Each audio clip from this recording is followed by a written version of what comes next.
Assalamualaikum. Ini boleh tak kita tanya logi Fakrul Razi ni. Fakrul Razi Abdul Rahman, Wan Fakrul Razi ni, pasal penerimaan wahyu dia. Pasal lori tu dengan kereta, termasuk bini aku tu. Macam mana dia telah diwahyukan benda tu. Sampai kena tangkap dengan sekali dengan wak penjaka tu, sekali dengan Yusri tu, benda 2 juta biji dia kuda tu.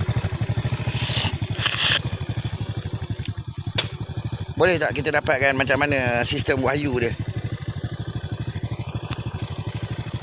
Pejabat agama ni, apa benda sistem wahyu yang diturunkan oleh Hamid Andani ni kepada umat dia. Dia bersifat maksum kat situ. Maksum dekat sebelah rumah aku. Aku lagi dekat. Aku dekat aku lagi daripada maksum tu. Maksum tu. Okey? Sabri lagi dekat.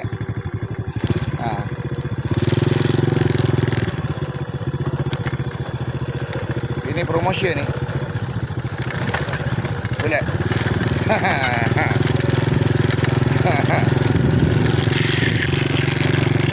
Okay, insyaAllah. Macam mana ni Fakrul Razi ni dapat wahyu? Wahyu ilahi ni diturunkan macam mana? Dalam pendekatan apa? Okey? Itu je kita nak minta orang ramai tolong. Bantu sikit ni.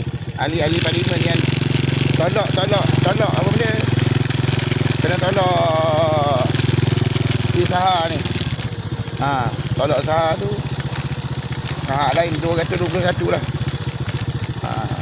Okey. Macam mana sistem wahyu kan? Atau Saha ni terlibat dalam sistem wahyu tu.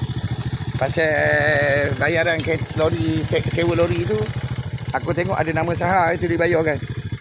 Dia kata UMNO dekat situ. Saya MD macam mana? Lori tu saya beli tau. Awak sembang macam mana? Awak sembang macam mana? Awak bagi tahu orang. Saya kena pukul kat situ. Kena telanjang kat situ.